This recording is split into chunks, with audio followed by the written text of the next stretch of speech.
bienvenue pour ce Give Me 5, c'est 5 minutes autour de sa parole pour grandir dans la foi. J'aimerais voir avec vous comment l'aimer plus pour aller plus auprès des âmes perdues. Bien entendu, je parle de Jésus et il y a une connexion directe entre l'amour que nous lui portons et l'amour que je porte à mon prochain. Dans Matthieu 28, 19 à 20, allez donc dans le monde entier, faites des disciples parmi tous les peuples, baptisez-les au nom du Père, du Fils et du Saint-Esprit et apprenez-leur à observer tout ce que je vous ai prescrit. D'ailleurs, soyez-en persuadés, je suis moi-même avec vous chaque jour jusqu'à la fin du monde, dit Jésus. Ces versets références dans l'évangélisation représentent le bâton de relais que Jésus nous a laissé à tous. Mais avouons-le, entre le dire et le faire, il y a un fossé parfois. Nous le savons tous que Jésus attend cela de l'Église d'aujourd'hui, de toi, de moi, de tous ceux qui ont été rachetés au prix de la croix. Si Jésus, lui, nous a aimés, il l'a prouvé par la croix, pour que nous soyons avec lui pour toujours.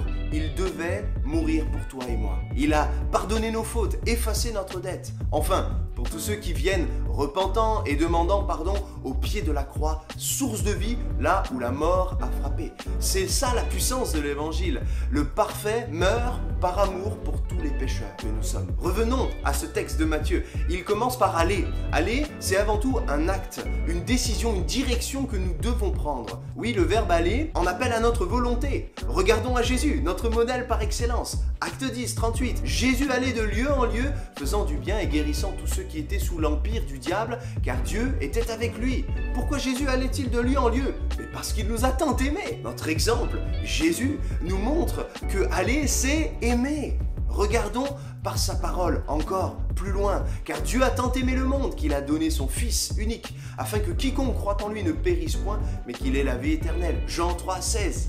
Il n'y a pas de plus grand amour que de donner sa vie pour ses amis. Jean 15, 13. Nous avons connu l'amour en ce qu'il nous a donné sa vie pour nous. Nous aussi, nous devons donner notre vie pour les frères. 1 Jean 3, 16. En prêtant attention à ce que nous venons de lire, nous voyons que l'amour est le catalyseur qui donne à Jésus cette obéissance dans la mission que Dieu lui a confiée. Mais d'où venait cette source d'amour? La réponse, c'est qu'il ne faisait qu'un avec Dieu. Il était dans le Père et le Père était avec le Fils. Si Dieu est notre priorité, nous l'aimerons plus, et si nous aimons plus sa présence, nous aurons plus d'amour pour notre prochain.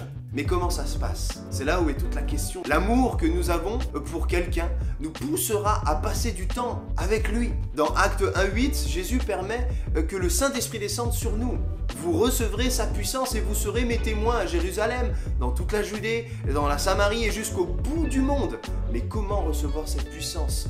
Venant du Saint-Esprit. On voit le mode d'emploi. On voit le mode d'emploi par amour pour Dieu. Acte 1:14. Eux tous, d'un commun accord, se retrouvaient souvent pour prier, avec quelques femmes, avec Marie et la mère de Jésus, et avec les frères de Jésus, en prenant du temps à rechercher Dieu. Jésus nous équipe, et dès que nous honorons sa présence, il nous donne d'accomplir sa mission. Oh, le lieu secret, d'un commun accord avec l'Église, avec les frères et sœurs, les amis, nous développerons notre amour pour lui, et du coup, notre prochain. Si tout comme Pierre, Marie et les autres, nous persévérons dans la recherche de sa présence, nous passerons donc plus de temps. Et ce temps passé est une véritable preuve d'amour. Nous progressons à l'aimer plus que tout le reste. Je dis cela car le temps passé à une chose qui nous passionne démontre que nous nous intéressons à celle-ci. Que cela soit une passion sportive, musicale ou autre, notre amour va de pair avec le temps passé à pratiquer cette passion. La question est notre passion, notre motivation, où est-elle placée? Si la réponse